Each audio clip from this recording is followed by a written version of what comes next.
Surat At-Tariq. Nah, pertanyaan kedua, siapa yang bisa hafal surat At-Tariq? Ada hadiah Rp30.000 karena belajar sedikit. Siapa yang bisa hafal surat At-Tariq? Wassama'i wat-tariq. Siapa yang bisa lagi? Ada hadiah Rp30.000. Yang ada lagi juga. Coba yang bisa, ada yang berminat wassama'i wat-tariq, masa nggak bisa? Malah yang kecil, malah yang belajar belum paham, masa wassama'i wat-tariq bisa? Sama ya? Bisa? Kalau bisa saya naikkan hadiahnya Rp50.000. Rp50.000 bagi yang bisa wassama'i wat-tariq. Ayo. Banyak celurit maju aja 50.000.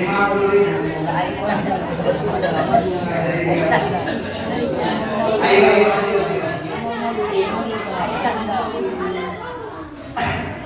Gak ada yang berani 50.000. Masuk lagi atau saya kasih kesempatan siapa yang berani maju walaupun salah. Siapa yang berani maju, kita lihat mentalnya. Bisa ada banyak yang berkepala berani maju. Jangan gimana.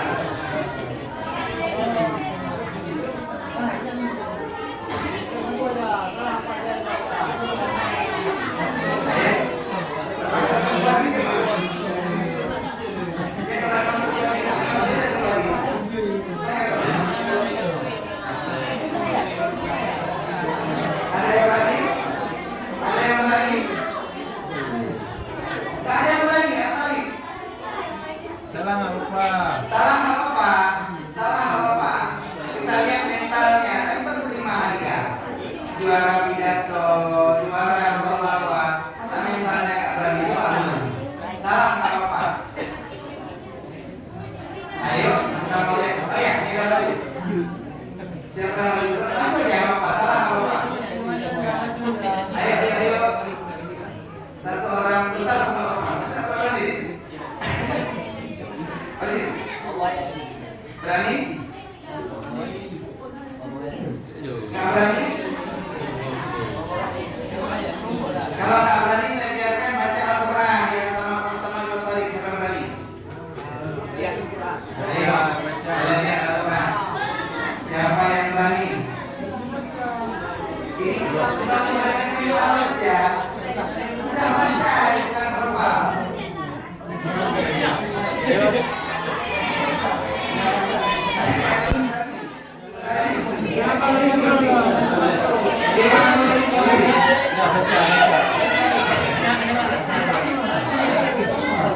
Sama tadi. Ada yang berani maju? Ada yang berani maju?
ini sudah memperlihatkan mentalnya luar biasa bagi maju depan. Selamat.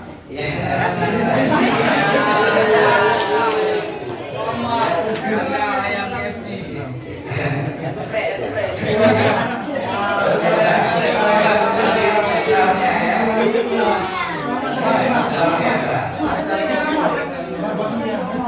Tapi untuk anak kalau Islam kedua itulah emosi.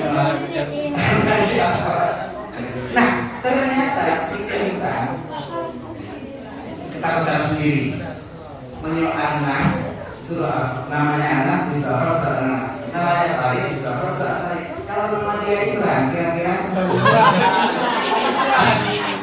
surah Ali Imran. Ada yang bisa apa surah Ali Imran? Kalau ada maju aja. 100.000. Yang bisa apa? Surah Ali Imran. 100.000.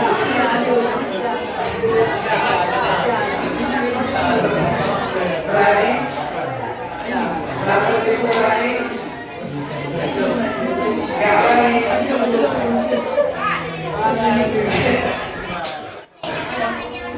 Gak berani? Wah Ustaz selamat. Ya luar biasa. Nah ternyata si Imran begitu ketakutannya, dia berpikir caranya dibaca di orang lain. Sudah Imran dibaca. Ketika sampai giliran dia dan ke emosi dia kata yang kehebatan nanya mana kasar Tuhan Imran udah digampar dulu ya dulu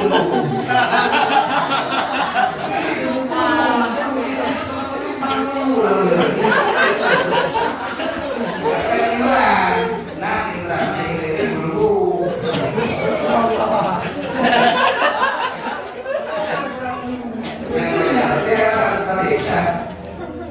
luar biasa. Rasulullah mengajarkan kita ayat kita cinta kepada Al-Quran. Apalagi diajarkan Rasulullah? Akhlak. Seperti yang saya ucapkan di kalimat tadi, innama bu'ithtu liutammima makarimah akhlak. Ternyata Rasulullah dibangkitkan untuk mengedepankan akhlak yang mulia. Kenapa? Karena akhlak itu adalah sesuatu yang paling utama dan berharga daripada manusia. Maka akhlak itu lebih mulia daripada ilmu. Al-adabu fawqal ilmi. Nah, ternyata ada perbedaan antara khalqun dengan khuluqun. Khalqun itu jasmani, keluarnya kita. Kalau khuluqun itu akhlak. Jadi kalau jasmani biasa kita kan menghias jasmani kita, depannya atau muka kita. Muka pakai bedak. Kenapa? Karena muka kita dilihat oleh orang. Kenapa mereka lurus pakai bedak punggung? Kadang-kadang kena oleh udah pakai rumah punya kalori.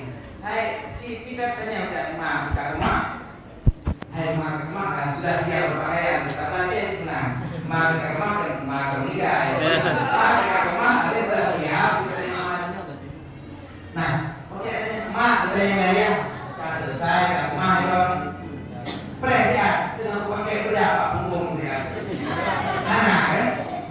Nggak ada kejadian. Kenapa? Yang kita hias adalah muka kita, ataupun khalqun kita. Ternyata kita selama ini sering lupa menghias khuluqun ataupun akhlak kita. Hiasnya dengan apa? Dengan iman dan ilmu pengetahuan. Seperti kita pelajari di Balai Pengajian Darul Falah ini. Kenapa ilmu pengetahuan sangat penting? Karena kata Rasul, man arada dunya fa'alaihi bil ilmi, wa man arada al-akhirata fa'alaihi bil ilmi, wa man arada ma'an fa'alaihi bil ilmi. Siapa yang ingin dunia sukses, maka dia harus punya ilmu. Yang ingin akhiratnya berhasil, harus punya ilmu. Kalau ingin keduanya berhasil, juga harus punya ilmu. Kenapa? Karena pernah ada kejadian. Nah, ada seseorang yang bernama Denny. Si Denny ini dipakat dengan bernama si Denny. Ada yang ada juga. Denny dan Denny ternyata keduanya orang yang tidak berilmu atau berkembangan. Mereka berdua jalan dari Urong. Si Denny dipakai payung, sedangkan si Denny iba pintu motor, kan motor, pintu motor iba. Pindo motor Pak Bawa Desi Denny. Nah, kitanya dia si Denny, Pak si Denny. Dek, ikan kepunyo kan anjir dengan tali gorok. Pakai enggak bapak payung. Bang aja mereka. Hai payungnya, walaupun tidak bisa menangkal hujan karena belum ada hujan, minimal kita tidak panas. Menangkal hawa panas karena ada payung. Kaji dong Pak, ikan terbang ayam, kalau pindo motor Pak. Ikan mumpung menyertai dengan suhu tidak buka kaca.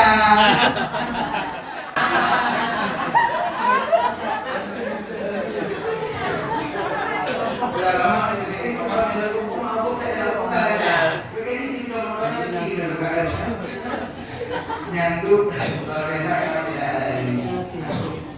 Luar biasa. Inilah yang inilah yang kita rasakan selama di sini, yaitu kita selalu belajar dan belajar terus tentang ini. Ahlan wa sahlan, selamat datang bagi semuanya serta yang sudah hadir di sini, dan kata-kata ikram ta'zim Tuhan yang pertama dan terutama sekali kepada Walid Tengku Zarkashi SHI MHI, dan selanjutnya mungkin akan ada 3 dokter di depan nama beliau. Beliau adalah pimpinan para pengajar Nurfa ini, juga beliau sebagai musyik Masjid Al-Fatih Aceh, juga beliau sebagai ketua kami, ketua Tastafi, juga beliau wakil ketua di Buddha, juga beliau ketua Fasimah Usmawi. Luar biasa dengan sederet jabatan dan sederet karir beliau, aktivitas beliau dalam mengajar di IAIN dan Kulima, juga beliau mengajar pengajian di beberapa tempat. Alhamdulillah beliau masih sempat luangkan waktunya untuk mengajar kita semua di sini.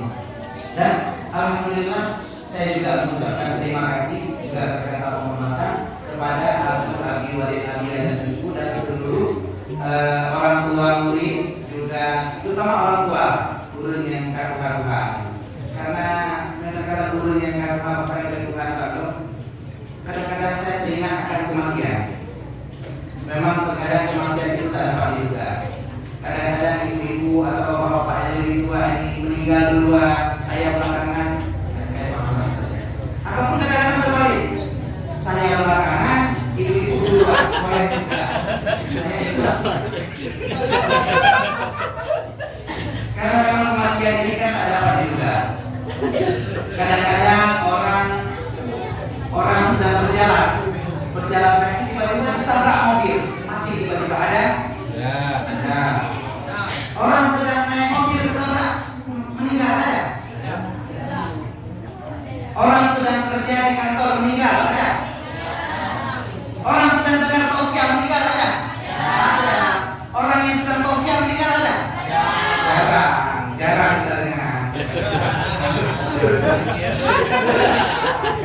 Biasanya itu orang dengar tausiah meninggal. Kalau orang tausiah jarang sekali.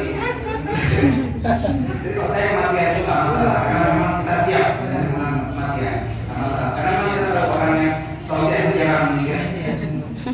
Ya, memang kita lihat kadang-kadang kita merayakan Maulid ini merupakan suatu rahmat untuk kita.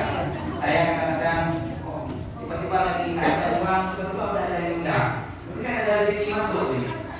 Kadang-kadang ini yang undang saya juga, guru-guru saya, teman-teman sini kan pasti paham ya, kalau undang pasti ada sesuatunya, pasti ada amplopnya ya. Jadi saya cuman nggak berani bilang langsung, karena al-aqil yakfi bil isyarat. Orang yang paham itu cukup isyaratkan saja, nggak perlu saya jelaskan. Kira disiapkan terus, kalau perlu siapkan, tolong disiapkan.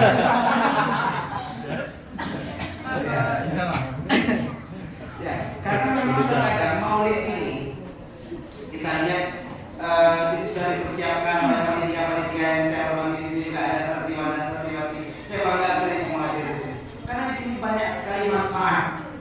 Di sini ada banyak hal-hal yang bisa kita dalami, kita jalankan. Maka terkadang saya heran, ada kelompok yang menamakan diri Salafi. Ternyata saya ini bukan Salafi, mungkin Silafi, mungkin Silaf. Jadi mereka kemarin ada mengirimkan pesan melalui WhatsApp kepada saya. Ustaz, ini kayaknya bakal banyak orang yang masuk neraka, Ustaz. Kenapa? Karena banyak sekali orang yang mengadakan maulid. Maulid itu kan bid'ah. Kata Rasul kullu bid'atin dhalalatul wa kullu dhalalatin finnar. Setiap bid'ah itu sesat dan semua sesat itu masuk neraka. Berarti orang yang bikin maulid itu masuk neraka, Ustaz. Saya bayangkan kalau yang bikin maulid masuk neraka, yang ceramah maulid bakal duluan masuk neraka. Dawah juga nih orang. Akhirnya saya balas, antum juga masuk neraka. Kenapa? Anda masuk neraka juga. Loh kok bisa itu, Ustaz? Karena Anda juga bid'ah. Loh kok Anda mengirim pesan kepada saya melalui WhatsApp? Rasulullah itu tidak pernah pakai WhatsApp. Anda berarti bid'ah juga. Anda juga masuk neraka. Yang lima sama-sama kita masuk neraka ya. Emang urusan mereka harus terpongkan. Karena mereka tidak sadar ternyata dalam maulid banyak sekali faedah. Di sini ada dakwah, ada pembelajaran ilmu pengetahuan, ada pembacaan sosial Al-Quran, ada sholawat tadi. Luar biasa, sholawat ataupun zikir inilah yang membuat kita selalu ingat kepada Rasulullah. Bahkan yang paling enak di sini itu makanan. Setiap maulid pasti ada makanannya.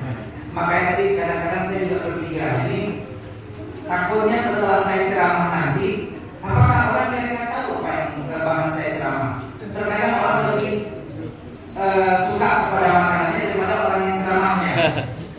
Waktu orang katanya dia kita bukan ceramah pun maulid, pointing masalah. Banyak konsentrasi di ceramah, konsentrasi ke makanan. Tapi nggak apa, itu juga berkah.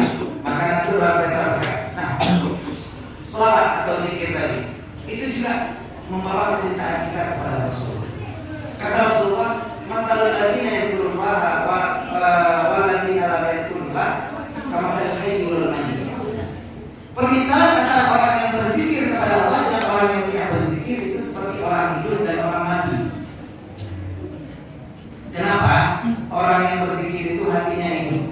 Karena kata Allah dalam Al-Quran, ala inna bidzikrillah tatma'innul qulub. Orang yang berzikir itu tenang hatinya.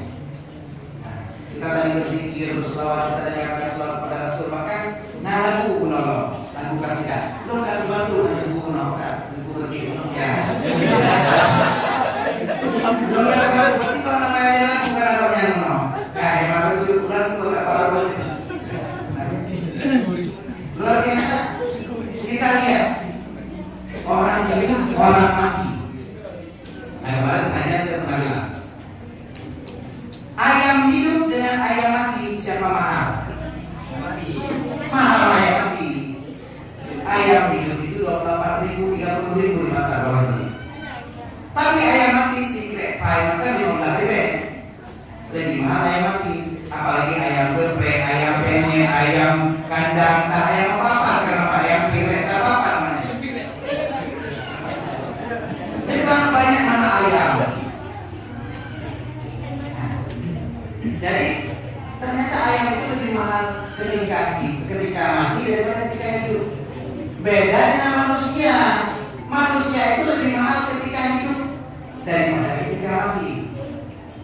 Saya misalnya hari ini ceramah di sini, mungkin nanti sebulan sudah dikasih amplop 3 juta rupiah, saya nggak marah, 3 juta rupiah saya nggak marah.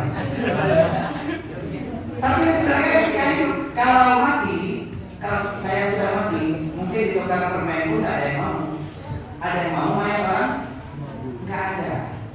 Itulah perumpamaan orang berzikir dengan orang yang tidak berzikir. Orang yang berzikir atau bersuara selalu kepada Allah seperti orang hidup. Bayangkan orang yang hidup luar biasa. Tukul arwana itu yang mulutnya agak maaf kembali ke laptop. Itu sekali tampil dalam sebulan itu bisa sampai 1 miliar. EBITDAD, mungkin ibu-ibu tahu lagu-lagu EBITDAD itu lagu EBITDAD nggak banyak ngomongnya, banyak banyak dudunya. Tapi 4 lagu 50 juta.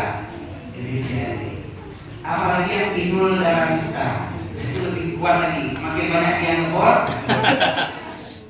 Jadi lagi ngebor, semakin itu ngebornya makin mahal. Masih itu tergantung kedalaman ngebornya. Karena masih hidup, kalau sudah mati mungkin nggak ada lagi. Tapi kalau binatang, lembu lebih mahal lembu mati daripada lembu hidup. Begitu juga dengan contohnya ikan teri. kajian itu. Kalau sudah mati dinamakan almarhum teri. Nah, jenazah teri itu ternyata lebih mahal ketika sudah mati daripada waktu itu. Dan dia bahkan menjadi komoditi ekspor. Urang jak haji, jak umrahnya kadang-kadang sama teri yang banyak. Bahkan kadang-kadang berurusan dengan tugas bandara. Berbeda lembaga jamaah umrah, kadang-kadang nanti pakai pasar bateri Medan, cukup kering. Ini selalu menjadi komoditi ekspor karena lebih berharga ketika mati. Nah ternyata ketika kita bersolat kepada Rasul, ini luar biasa keberkahan yang diberikan oleh Allah. Nah, keberkahan yang diberikan oleh Allah ini ternyata oleh Imam Hasan Al-Basri berkata, karena beliau tahu pentingnya dan makna daripada Maulid Nabi, beliau berkata, "Laukana li malan mithla Jabal Uhud, dahaban, la anfaqtu fi Maulidin Nabi." Seandainya saya punya harta emas sebesar gunung Uhud, itu gunung besar sekali, nanti kalau di umrah bisa lihat, maka sungguh akan saya nafkahkan, saya infakkan untuk Maulid Nabi. Sebegitu hebatnya beliau tahu keberkahan. Nah bagi umi-umi, bapak-bapak, ayah-ayah yang pada serikat luar biasa, semoga diberikan berkah hartanya oleh Allah. Karena keberkahan itu yang penting umi. Buat apa kita punya gaji 5 juta, tapi anu kena narkoba, anu beroyak, nggak perlu. Lebih bagus 10 juta gaji kita tapi berkah. Ya kan nih? Daripada 5 juta lapar, kita perlu 10 juta yang berkah. Karena keberkahan yang penting. Jadi kadang-kadang kalau harta nggak berkah, malah harta kita itu bisa hilang. Tablo berangkatku bisa ada, tablo motor saya pun bisa ada kalau nggak berkah. Tak perlu satpam pun di rumah bisa hilang. Ada seorang pejabat ataupun orang kaya namanya Denny.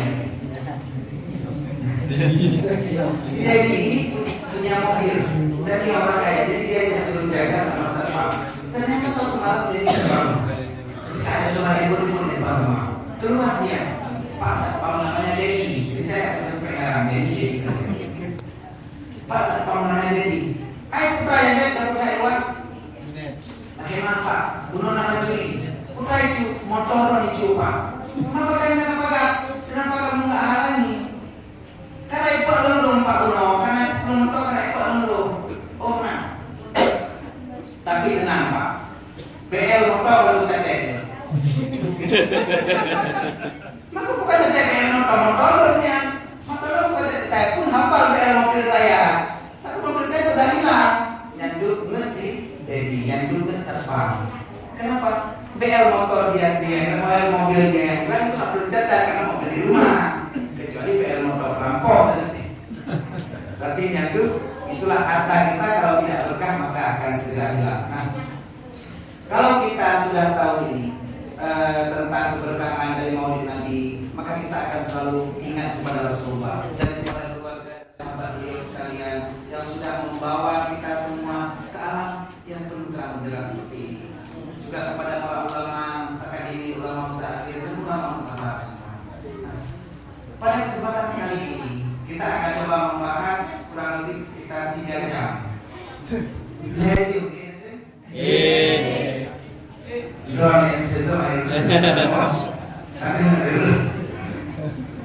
Kita akan berbicara singkat saja. Kita akan berbicara tentang uswah atau contoh yang baik yang ada pada diri Rasul. Nah ternyata ada 3 uswah atau 3 karakter mulia dari Rasul yang harus diterapkan pada keluarga. Kita singkat, uswah ini yang pertama berada pada anak, yang kedua berada pada ayah, yang ketiga berada pada ibu. Kenapa? Karena ketiga komponen ini adalah komponen yang membuat keluarga. Dan keluarga ini adalah struktur terkecil dari suatu negara. Terkadang orang tua di rumah sudah tidak lagi menjadi uswah, menjadi contoh teladan. Kadang-kadang mamanya bilang kepada sang anak, "Hai lu, kayak mana ini? Bek kami dari ayah." Kan ternyata ayahnya pun sudah bau kambing, berarti tidak jadi uswah anaknya. Ataupun saya berkata, "Ika belajar bahasa Indonesia, Pangai ada mak. Yang tinggu lega ya pun ikrar dua anda. Nyanduk ni orang. Pada jauh luar rumah maka pakai baju ke, pakai bedak ke, Ivan boleh ustaz. Tapi dulu rumah kada seterhubung. Nyan mak, mereka dulu kan, mereka dulu tapi tidak jadi uswah. Sang anak pun begitu. Sang anak wadah suapi dua teleskop langsung ber. Tapi mak itu jawab. Ternyata anak-anak sekarang adalah anak HP, bukan anak mamanya. Karena kalau anak HP 2 kali bunyi langsung ditangkap. Kalau mama ada 10 kali pun ada belum. Mungkin jodoh apa ya? Akhir.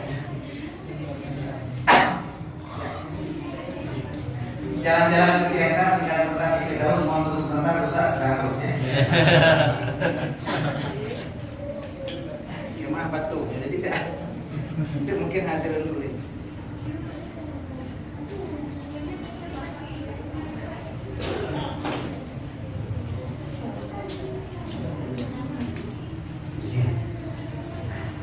Yang pertama, uswah yang pertama adalah uswah alif kedua.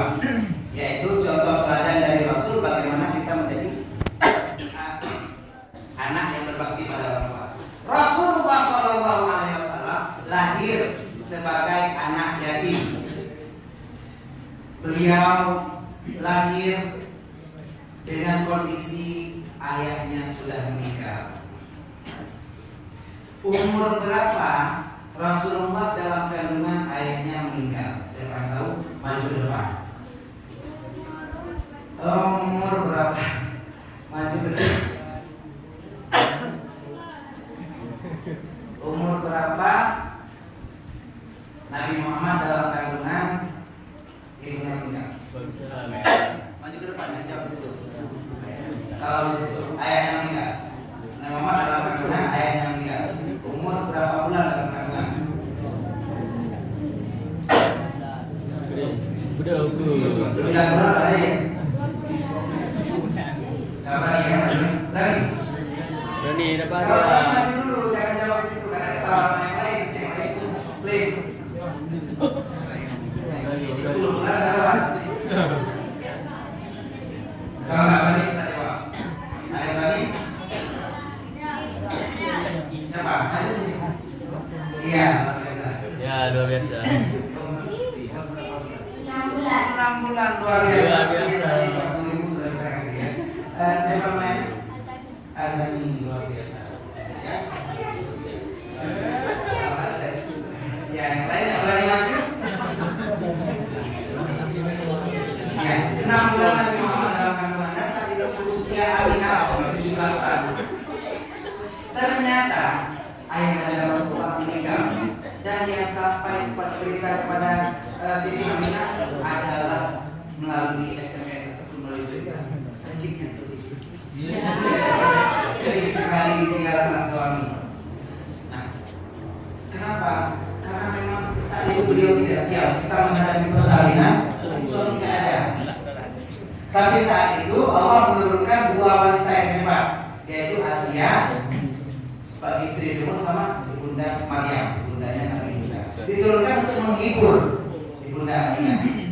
Dan mereka akan menunggu sampai ke dalam surga. Ternyata kita di surga ditunggu oleh orang-orang yang hebat. Yang capek kalau kita nggak masuk ke sana. Makanya kita usahakan tetap bisa berangkat ke surga. Sebelum kita berangkat ke surga, ada cerita tentang orang yang berangkat juga, tapi berangkatnya ikut keluarga. Ada seorang anak sebutlah namanya Denny lagi. Nah, si Denny ini tidak pernah naik bus sama sekali. Tapi suatu hari dia perlu pergi ke Banda Aceh, atau minimal dia bisa berhenti sampai Bernun. Nah, ibunda si Denny karena tidak bisa mengantar kepergian si Denny yang umurnya masih sangat belia sekali, lalu menitipkan kepada supir dan naik bus. Pak supir, Pak kenet, si Nyadul nggak pernah naik bus.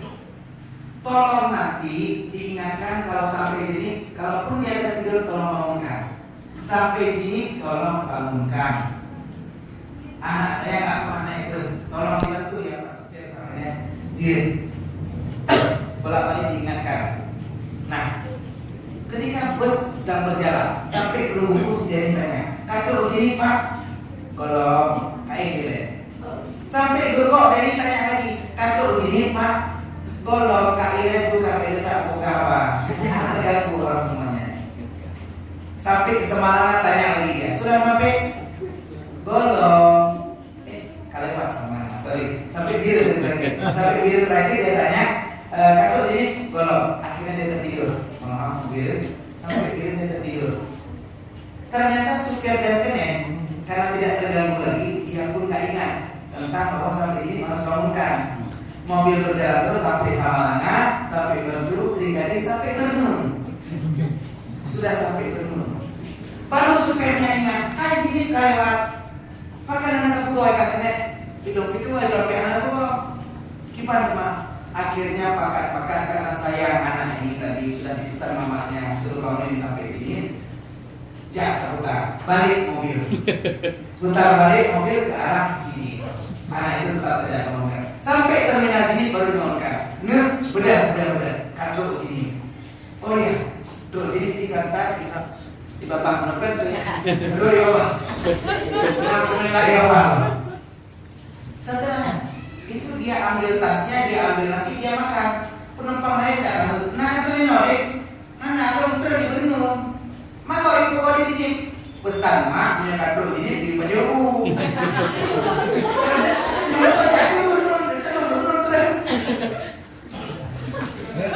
Itu begitu nih.